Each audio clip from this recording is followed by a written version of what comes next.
जय हिंद बच्चों। तो हम आपके लिए वार्षिक परीक्षा 2025 के लिए कक्षा 11 का विषय भौतिक विज्ञान का प्रश्न पत्र लेकर आए हैं। पेपर कोड यहाँ पर आपको दिख जाएगा H1 400। मुद्रित पृष्ठों की संख्या 3 है। समय आपको 3 घंटे दिया जाएगा। पूर्णांक आपका 70 नंबर का होगा। 30 नंबर आपको प्रैक्टिकल में दिए जाएंगे। तो आज हम लोग class 11th physics yearly question paper 2025 देखने वाले हैं। इसमें जितने भी क्वेश्चंस हैं वो भी आपके एग्जाम के लिए इम्पोर्टेंट हैं। तो आप लोग जो है एक एक क्वेश्चन को अच्छे से तैयार कर लीजिएगा। और अगर आपने अभी तक भी चैनल को सब्सक्राइब नहीं किया है तो आप चैनल को सब्सक्राइब कर लीजिएगा। और आप चैनल पर पहली बार आए हैं तो, और वीडियो को लाइक नहीं किया है तो वीडियो को भी लाइक कर दीजिए। फिर चलते हैं हम लोग एक एक सभी क्वेश्चंस को कवर करते हैं। तो सबसे पहले आता है हमारा खंड आ, जिसमें प्रत्येक एक अंक का आपका प्रश्न होगा, जिसमें हमसे ऑब्जेक्टिव टाइप के क्वेश्चंस पूछे जाएंगे। ठीक है, जिसमें हमारा सबसे पहला ही क्वेश्चन है, कौन सी संक्रिया अर्थपूर्ण नहीं है? दो अदिशों का योग, दो सदिशों का जोड़, एक सदिश के घटक का उसी सदिश से जोड़, एक अदिश व एक सदिश का जोड़। तो यहां पर जो कौन सी संक्रिया अर्थपूर्ण नहीं है वो है एक अदिश व एक सदिश का जोड़। यानी कि ऑप्शन यहां पर आपका जो है फोर्थ वाला करेक्ट हो जाएगा। ठीक है, नेक्स्ट है गुलेल का आविष्कार किया। तो गुलेल का आविष्कार किया मिल्कर ने, मूलर ने, पास्कल ने, आर्कमडीज ने। तो यहां पर राइट आंसर हो जाएगा आर्कमडीज ने। अगर आपको कहीं यूनानी देखने को मिल जाता है तो ऑप्शन में, तो यूनानी भी आपका करेक्ट हो जाएगा। ठीक है, राइट आंसर यहां पर आपका हो जाएगा फोर्थ वाला आर्कमडीज ने। नेक्स्ट है, पिंडों की गति के संबंध में न्यूटन ने किस भौतिक राशि से संबंधित नियम प्रस्तुत किए? विद्युत धारा, बल, ऊर्जा, आवेश। तो पिंडों की गति के संबंध में न्यूटन ने जो है बल के नियम दिए थे, यानी कि बल भौतिक राशि से संबंधित नियम दिए थे। राइट आंसर यहां पर आपका सेकेंड वाला हो जाएगा बल। क्या हो जाएगा? बल। राइट आंसर आपका जो है यहां पर सेकेंड वाला हो जाएगा। ठीक है, नेक्स्ट है, किसी धातु का आयतन प्रसार गुणांक उसके रेखीय प्रसार गुणांक का होता है? 2 गुना, 1.5 गुना, 3 गुना, बराबर। तो किसी धातु का आयतन प्रसार गुणांक जो होता है वो रेखीय प्रसार गुणांक का 3 गुना होता है। कितने गुना होता है? टोटल 3 गुना होता है।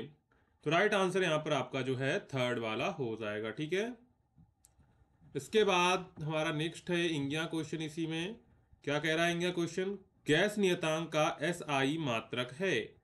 तो गैस नियतांक का एसआई मात्रक है कैलोरी प्रति डिग्री सेल्सियस, जूल प्रति मोल, जूल प्रति केल्विन इंटू मोल, जूल। तो यहाँ पर राइट आंसर आपका हो जाएगा थर्ड वाला जूल प्रति केल्विन इंटू मोल। ऑप्शन यहाँ पर आपका जो है थर्ड वाला करेक्ट हो जाएगा। ठीक है, नेक्स्ट है, विशिष्ट ऊष्माओं Cp व Cv का कौन सा युग्म गलत है? क्या है? निम्नलिखित में से कौन सा युग्म गलत है? Cp बराबर 3, Cv बराबर 2, Cp बराबर 6, Cv बराबर 4, और यहाँ पर जो है Cp बराबर 5 और Cv बराबर, यहाँ पर जो है आपको 5 दिया गया, और यहाँ पर Cp बराबर 5 और Cv बराबर 3। तो यहाँ पर राइट आंसर आपका हो जाए कौन सा युग्म गलत है? ऑप्शन फोर्थ वाला आपका करेक्ट हो जाएगा। Cp बराबर 5 और Cv बराबर 5 वाला जो है यहाँ पर आपका गलत हो जाएगा, युग्म गलत हो जाएगा। ऑप्शन यहाँ पर आपका जो है फोर्थ वाला करेक्ट हो जाएगा। ठीक है, नेक्स्ट है खंड खा, जो कि हमारा है प्रत्येक एक अंक का। ठीक है, जिसमें हमारा दूसरा क्वेश्चन आ जाता है। तो क्वेश्चन नंबर दूसरे में देखो क्या दिया गया है, देखते हैं। तो यहाँ पर जो है सबसे पहला क्वेश्चन है, पलायन पृथ्वी के तल से पृथ्वी के तल से पलायन वेग का मान ज्ञात कीजिए। तो पृथ्वी के तल से जो है पलायन का मान होता है 11.2 किलोमीटर प्रति सेकंड। कितना होता है? 11.2 किलोमीटर प्रति सेकंड जो है पलायन वेग का मान होता है। नेक्स्ट है, खुले पाइप में मूल सौरक के समय आप आक्रमणामी तरंग में निष्पंद और प्रास्पंद की सही स्थिति चित्र द्वारा दर्शाइए। नेक्स्ट है, सेल्सियस ताप और फ़ारेनहाइट ताप के बीच संबंध लिखिए। तो यहां पर संबंध आप लिख सकते हैं C/5 बराबर F-32/9। ये जो है इनके बीच संबंध होता है, इसको आप नोट कर लीजिए। हो सकता है आपसे चेंज कर दे कि सेल्सियस को फ़ारेनहाइट में चेंज की, 32 डिग्री सेल्सियस दे दिया, अब इसको कहा कि फ़ारेनहाइट में चेंज करिए। तो आप इसको चेंज कर सकते हैं ये वाला फार्मूला यूज करके, ठीक है। इसके बाद आगे बढ़ते हैं। आगे देखो क्वेश्चंस क्या दिए गए हैं। नेक्स्ट क्वेश्चन है, किसी मनुष्य का हृदय 1 मिनट में 72 बार धड़क रहा है, इसकी आवृत्ति कितनी है? यानी कि फ्रीक्वेंसी निकालनी कितनी बार, 75 बार, 1 मिनट में कितना होता है, 60 सेकेंड। आंसर आएगा वही हमारी फ्रीक्वेंसी हो जाएगी, ठीक है। नेक्स्ट है, आदर्श कृष्णिका की परिभाषा लिखिए। क्या है? आदर्श कृष्णिका की परिभाषा लिखिए। नेक्स्ट है, चायसी में कम विसरण के लिए प्रतिबल और विकृति परस्पर अनुक्रमानुपाती होते हैं, यह कथन ठोसों के किस भौतिक गुण से संबंधित है? तो यहाँ पर इन क्वेश्चंस के आपको आंसर करने हैं। सभी क्वेश्चंस आपका एक एक नंबर का है। इसके बाद आता है हमारा खंड सा, जिसमें हमको प्रत्येक 2 अंक के प्रश्न देखने को मिलते हैं। जिसमें पहला क्वेश्चन है वो भी इंपॉर्टेंट क्वेश्चन है, गुरुत्वीय विभव से क्या समझते हो, इसका मात्रक लिखिए। तो इसका मात्रक तुरंत आप लोग कमेंट सेक्शन में अभी लिख दीजिए।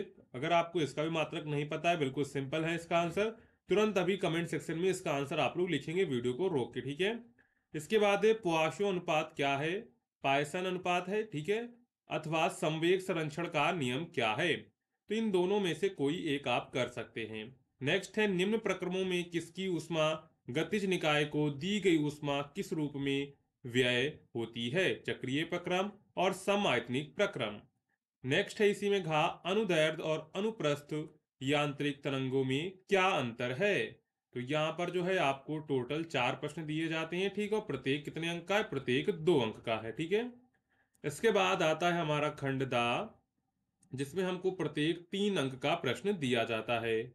सबसे पहला है, मात्रक परिवर्तित कीजिए, 9.8 मीटर प्रति सेकेंड को सेंटीमीटर प्रति सेकेंड में बदलिए, 1 ग्राम प्रति सेंटीमीटर को किलोग्राम प्रति मीटर में बदलिए।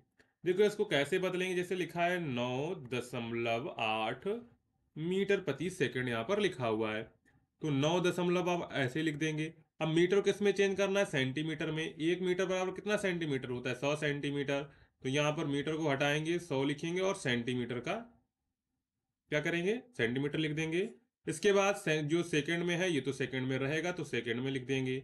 अब इसमें क्या होगा? इसमें गुणा हो जाएगा, तो 980 सेंटीमीटर प्रति सेकंड आ जाएगा पहले का आंसर। नेक्स्ट है, 1 ग्राम प्रति सेंटीमीटर को किलोग्राम प्रति मीटर में बदलिए। अब देखो 1 ग्राम है, 1 ग्राम, 1 किलोग्राम में कितने ग्राम होते हैं? 1 किलोग्राम में होते हैं आपके 1000 ग्राम। तो 1 ग्राम में कितने किलोग्राम हो जाएंगे? तो 1/1000 किलोग्राम कितना हो जाएगा? 1/1000 किलोग्राम हो जाएगा 1 ग्राम में। अब देखो 1 ग्राम को किलोग्राम में हमने बदल लिया, ये आएगा।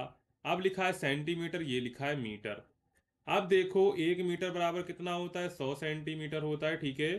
तो 1 सेंटीमीटर बराबर कितना हो जाएगा? 1/100 मीटर हो जाएगा, ठीक है। इतना आपको समझ में आ गया। अब देखो यहां पर लिखा था, क्या लिखा था? 1 ग्राम, 1 ग्राम प्रति सेंटीमीटर, इसको चेंज करना था किलोग्राम प्रति मीटर में।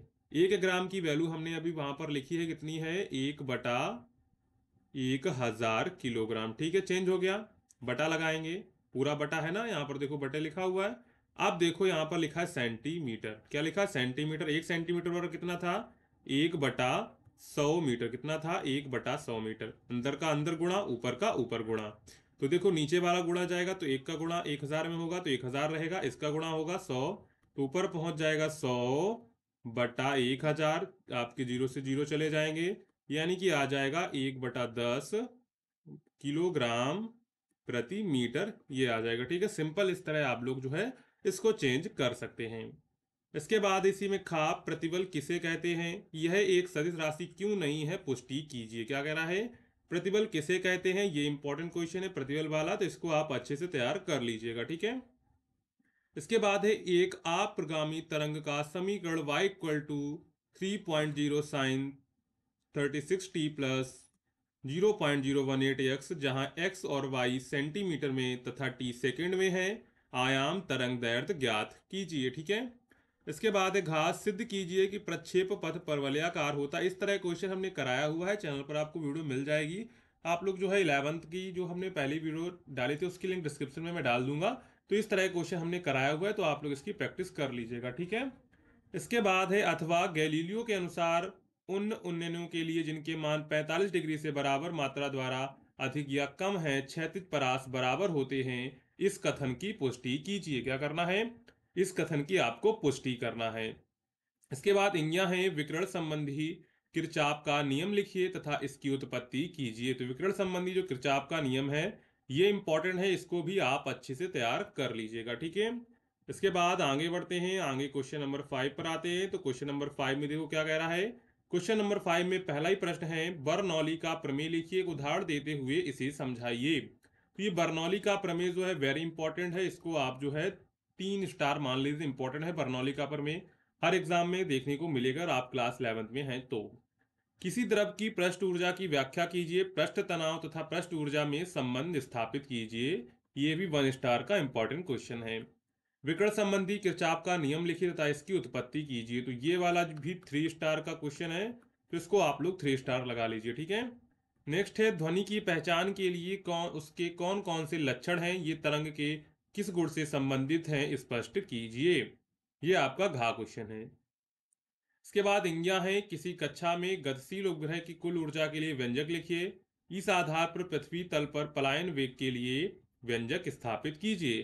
तो इंज्ञा क्वेश्चन में आपको अथवा भी दिया गया, अगर आपको ऊपर वाला क्वेश्चन नहीं आ रहा है तो आप जो है यहाँ पर नीचे वाला क्वेश्चन कर सकते हैं, ठीक है। तो नीचे वाला क्वेश्चन क्या है, देखो यहाँ पर नीचे क्वेश्चन इसी में आपको दिया गया है, डॉपलर प्रभाव क्या है। क्या प्रश्न है? डॉपलर प्रभाव क्या है? किसी स्थिर स्रोत की ओर गतिमान स्रोत द्वारा सुनी गई आभासी आवृत्ति के लिए सूत्र स्थापित कीजिए, ठीक है। इसके बाद है क्वेश्चन नंबर 6, बूंद और बुलबुले में क्या अंतर है? वर्षा में किसी बूंद की चाल कुछ दूरी तय करके स्थिर क्यों हो जाती है? इसके इस सीमांत वेग के लिए सूत्र स्थापित कीजिए। अथवा में अगर आपको ये वाला नहीं आ रहा है तो आप नीचे वाला कर सकते हैं, परिभाषित कीजिए विकृति को, प्रतिबल, प्रत्यास्थता की सीमा, प्रत्यानयन बल, आयतन गुणांक। तो यहाँ पर जो डिफिनीशन है, विकृति, प्रतिबल, प्रत्यास्थता की सीमा, पलायन बल और प्रत्यानयन बल और आयतन गुणांक, तो यहाँ पर इनको आप 5 स्टार लगा लीजिए। ये इंपॉर्टेंट डिफिनीशंस है, ये आपको क्वेश्चंस बन के भी आ सकती हैं, तो इन डिफिनीशंस को आप अच्छे से तैयार कर लीजिएगा, ठीक है। इसके बाद है क्वेश्चन नंबर 7। तो क्वेश्चन नंबर 7 यहाँ पर देखो क्या कह रहा है। क्वेश्चन नंबर 7 कह रहा है ऊष्मा चालन की स्थायी अवस्था से क्या तात्पर्य है? सिद्ध कीजिए कि समान लंबाई और समान प्रस्थ परिच्छेद वाली K1 व K2 चालकता की दो छड़ों को सिरों से सिरे मिलाकर जोड़ने पर तुल्य चालकता कितनी बन जाएगी? 2K1 K2 बटा K1 प्लस K2, ये बन जाएगी। ये आपको प्रूव करना है, ठीक है। इसके बाद अथवा में अगर आपको ये वाला नहीं करना है तो आप नीचे वाला कर सकते हैं, व्याख्या कीजिए कार को चलाते चलाते उसके टायरों का वायुदाब बढ़ जाता है। ये आपको व्याख्या करनी है क्यों बढ़ जाता है, ठीक है। बिल्कुल सिंपल क्वेश्चन है। इसके बाद इसी में आपको खा दिया गया T1 व T2 ताप के दो पिंडों को ऊष्मीय संपर्क में रखने पर सदैव उनका जो है T1 प्लस T2 बटा 2 अंतिम ताप नहीं होता है। नेक्स्ट है क्वेश्चन नंबर 8, सरल आवर्त गति की विशेषता लिखिए, सिद्ध कीजिए कि सरल लोलक की गति सरल आवर्त गति होती है, इसके आवर्त काल के लिए व्यंजक भी प्राप्त करिए। अथवा में अगर आपको ये नहीं आता है तो आप नीचे वाला कर सकते हैं, न्यूटन के गति संबंधी नियम लिखिए। तो न्यूटन के जो गति संबंधी नियम है उनको आप अच्छे से तैयार कर लीजिएगा, ठीक है। इसके बाद इसी में आपको एक जो है न्यूमेरिकल तो नहीं है लेकिन एक कॉन्सेप्ट वाला है, ठीक है। तो यहाँ पर क्या कह रहा है, 70 किलोग्राम का एक व्यक्ति एक ऐसी गतिमान लिफ्ट में रखी तुला पर खड़ा है जो 5 मीटर प्रति सेकेंड की एक समान चाल, इस पर ध्यान देंगे, एक समान चाल यानी कि इसमें क्या है, जो त्वरण है ए है वो कितना है, 0 है, ठीक है। ऊपर चढ़ती है और उतनी ही चाल से नीचे भी आती है, प्रत्येक स्थिति में तुला का पाठ्यांक क्या होगा? अब देखो जब कोई भी लिफ्ट होती है अगर वो ऊपर जा रही है, अगर उसमें एक्लरेशन है तो वजन में परिवर्तन होगा, या फिर नीचे आएगी अगर उसमें त्वरण है तो वजन में परिवर्तन होगा। अगर उसमें त्वरण 0 है तो उसका जो वजन जितना है 70 किलोग्राम है उतना ही रहेगा, चाहे नीचे जाए चाहे ऊपर जाए। अब यहाँ पर देखो एक समान चाल का मतलब क्या है, यहाँ पर त्वरण हो गया 0, क्या हो गया, यहाँ पर जो त्वरण है वो हो गया 0, इसलिए यहाँ पर जो है प्रत्येक इसी में तुला का पाठ्यांक क्या होगा, 70 किलोग्राम ही रहेगा। क्या होगा, 70 किलोग्राम ही इसका जो है यहाँ पर पाठ्यांक रहेगा। ठीक है, इसके बाद आगे बढ़ते हैं। आगे है हमारा क्वेश्चन नंबर 9। क्वेश्चन नंबर 9 यहाँ पर क्या कह रहा है, अनुप्रस्थ और अनुदैर्ध्य तरंगों में क्या अंतर है, इसको याद कर लीजिएगा, इंपॉर्टेंट है। यांत्रिक तरंगों की चाल के लिए न्यूटन का सूत्र लिखिए। इसकी कमी का उल्लेख करते हुए इसमें लाप्लास संशोधन को भी समझाइए। ठीक है, लाप्लास जो संशोधन है उसको भी आपको यहाँ पर समझाना है। अथवा केपलर के ग्रहों की गति संबंधी नियम लिखिए। इस आधार पर न्यूटन का गुरुत्वाकर्षण नियम प्राप्त कीजिए। गुरुत्वाकर्षण सार्वत्रिक नियतांक को भी परिभाषित करिए। तो यहाँ पर जो है गुरुत्वाकर्षण सार्वत्रिक नियतांक है, यानी कि कैपिटल जी को भी परिभाषित करना है। गुरुत्वाकर्षण नियम जो है न्यूटन का उसको भी परिभाषित करना है। और केपलर संबंधी जो गति का नियम है उसको भी लिखना है। ये क्वेश्चन इंपॉर्टेंट है। ये क्वेश्चंस में 3-4 क्वेश्चंस मिले हुए हैं, तो ये 3-4 क्वेश्चंस को आपको अच्छे से तैयार कर लेना है। ठीक है, तो ये हमारा पूरा क्लास 11 का फिजिक्स का ईयरली क्वेश्चन पेपर हो जाता है। अगर आपने अभी तक भी चैनल को सब्सक्राइब नहीं किया है तो चैनल को सब्सक्राइब कर लीजिए। साथ में टेलीग्राम और व्हाट्सएप ग्रुप की जो लिंक है आपको डिस्क्रिप्शन में मिल जाएगी। और जो है व्हाट्सएप ग्रुप है उसको भी आप जो है ज्वाइन कर लीजिएगा। ठीक है, जिससे इंपॉर्टेंट अपडेट जो है आपको टाइम टू टाइम मिलती रहे। ठीक है, तो ये पूरा आपका जो है क्वेश्चन पेपर हमने आपको दिखा दिया, क्वेश्चंस भी बता दिए जो भी इंपॉर्टेंट थे। तो चलिए, अगर आपको वीडियो पसंद आई हो तो वीडियो को लाइक करिएगा, चैनल को सब्सक्राइब करिएगा। मिलते हैं नेक्स्ट वीडियो में, तब तक के लिए जय हिंद बच्चों।